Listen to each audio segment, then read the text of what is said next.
Hello class, this is the South Korea group with Rachel Butterfield, Olivia Dandrum, Sam Coakley, and Ben Reyes.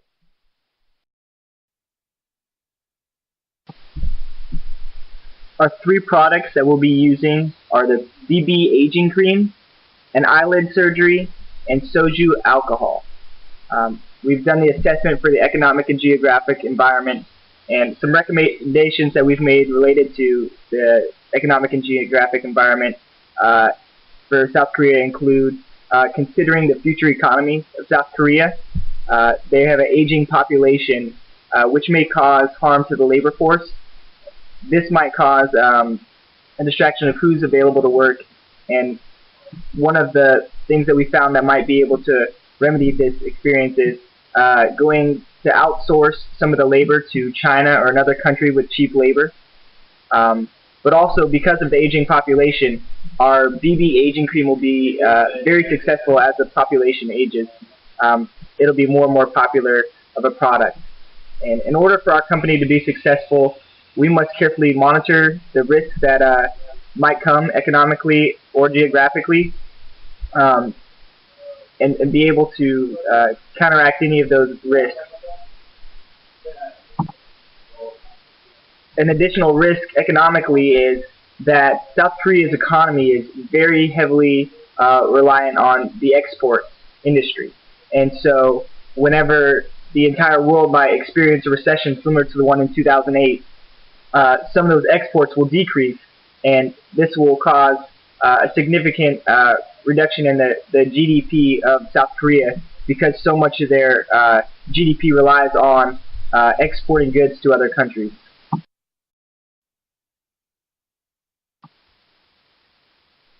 So some assessments that we have for the socio-cultural environment include an overview of the demographics. Because of this aging population that we've talked about recently, there's a declining population of 15 and underage people in South Korea. There's also a large variation in language, culture, and attitudes of the people that live in South Korea.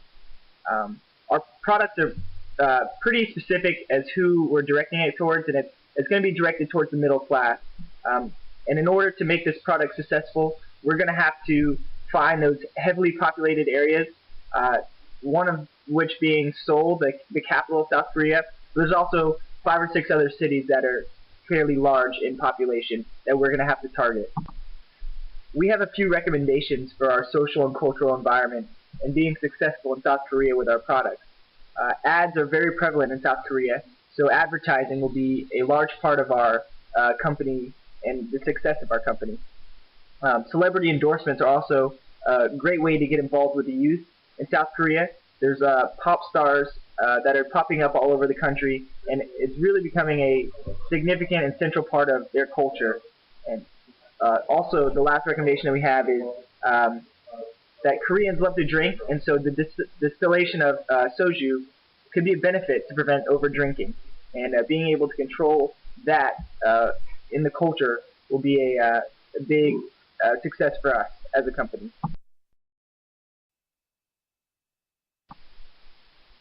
On this slide, we have a quick graph to demonstrate just the aging population.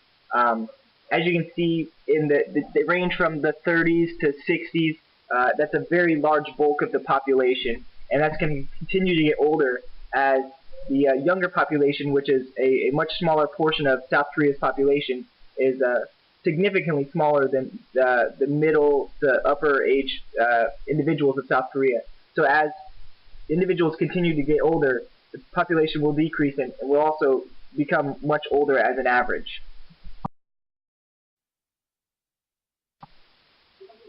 Continuing with the assessment of the social cultural environment, we look at some factors such as social institutions, trade barriers, and cultural factors. There's a high regard for physical appearance in South Korea, and that's why we've chosen the product of BB cream as well as the eyelid surgery. Both of these products are going to be successful because, well, they already are starting to become very successful in the country, and we see that it's going to continue to grow. celebrities everywhere are endorsing these products and getting involved with the advertisement of these brands. And so if we can find a celebrity advertisement to endorse our brand, we'll be on the right track. Surgeries are also very common throughout the population of South Korea. It's almost an accepted truth that you're going to get a surgery. In particular, we're looking at the eyelid surgery, and there's a lot of pressure to get that eyelid surgery to remain beautiful and be able to please the culture of having that high regard for physical appearance. Drinking is also a very common part of the South Korean culture, and it's considered rude to turn down a drink or to skip out on a drinking experience with friends.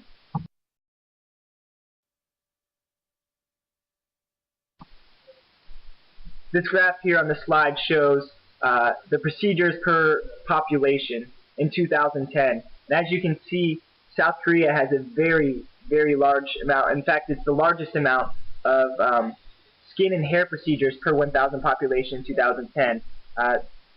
As a entire of surgeries, South Korea is just absolutely far above the rest of the world. They consume several procedures, and including the skin and hair, which is the leading in the world. When we talk about the political and legal environment of South Korea, it's a very interesting topic to look at the government regulations, taxes, and trade barriers there. South Korea is a very fast-growing economic country. They're ranked in the top 10 with trading partners with the U.S., and they're just really making great strides to become economically efficient and more free politically and legally. There is still, however, heavy regulation and taxes imposed on those citizens and corporations, but it's easy to start a business. It's very efficient. There's set structure to completing different objectives, such as getting the company seal and paying different taxes and fees in order to start up that company. South Korean taxes are considered a mandatory contribution and almost culturally looked at as a social responsibility to pay your fair share, your community facility tax, as it's called.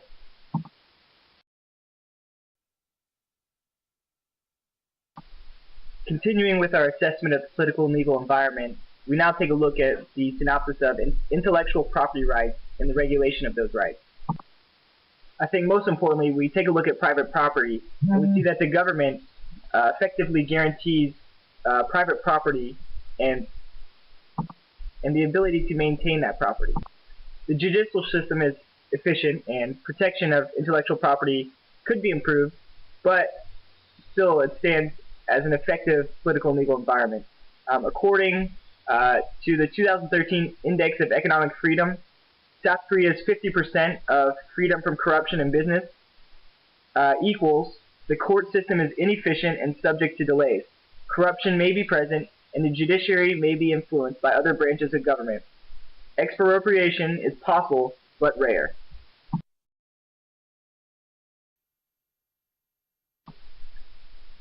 Now we take a look at international business and the success for our company. Some of the benefits that the host country will experience is bringing interest to the home country. With quality, efficiency, and convenience of the products, we might be able to increase our GDP through some of those exports. With an open market, which South Korea is experiencing more openness in their market and the ability to do free trade throughout the world, we will continue to bring in more revenue for South Korea and increase the national GDP. And from imports, citizens will continue to benefit. Cosmetic and fun will continue to grow the entertainment industry and provide the beauty that the culture looks up to and appreciates. There are costs that our company will experience between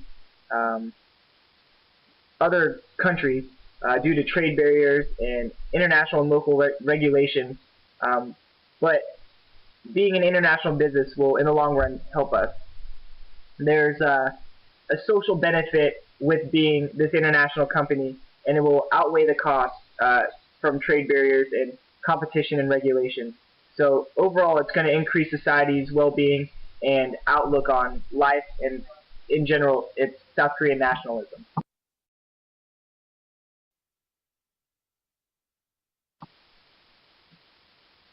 When we look at the double eyelid surgery, it's something that isn't really common or most of us ever think about here in America, but it's one of the most popular cosmetic surgeries in South Korea. There's a growing pressure to have this perfect beauty and the larger eye in South Korea, and it's considered to be the most pure form of beauty. Our target market would include females mostly from the age of middle school up until university age, and women who are just trying to improve their overall look, mostly if they haven't been married or they're still trying to achieve the perfect beauty. Some males will also try to get this double eyelid surgery, and the younger men tend to be 18 to 22, but not really bringing themselves in. Their parents will.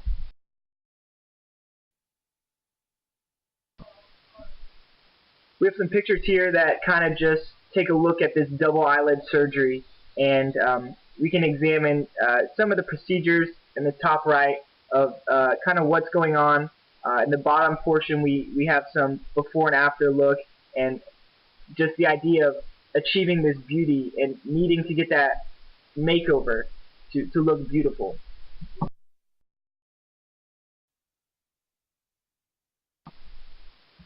Kind of continuing off the idea of beauty being a necessity in South Korea, we take a look at our next product, the BB cream. It's promoted as a moisturizer, sunscreen, kind of an all-in-one product that is a necessity in the beauty industry. There's several target markets, but we're kind of keying in on a male or female that might be looking to improve facial appearance, which is rather large in the South Korea culture, but that'll be to our benefit. As we have a large target market, we're able to reach such a large population that are all interested in our product. Some of the pop stars and actors are people that would be interested in this product, but even the teachers and business people, ordinary people that want to achieve the beauty, understand that BB cream is the foundation to that beauty. We must be able to, as a company, adapt the BB cream to the target market in Korea. They view beauty in a different way than the U.S. does. And so for us to be able to put this product in the market of beauty and cosmetics will be to our benefit. If we want to be successful in promoting this product, we need to be able to find our target market and give this product to them.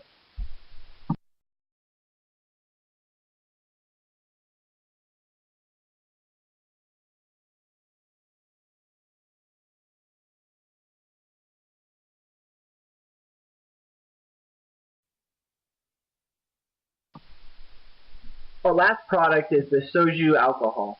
It's very, very popular worldwide, actually.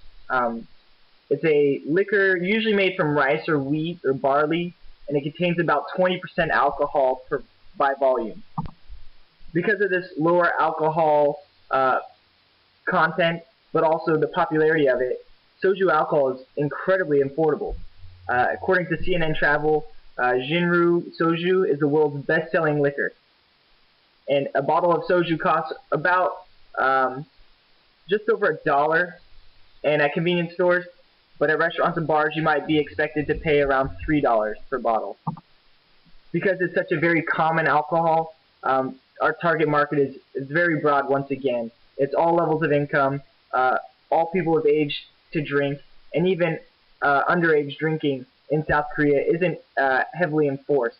So depending on the discretion of the bartender, underage people would be able to drink as well. Also, because rice and wheat are being produced in masses, we won't experience any shortage of soju in the near future. So I'd like to just say thank you for listening to our presentation. I hope that you were able to find something that was a little bit interesting to you.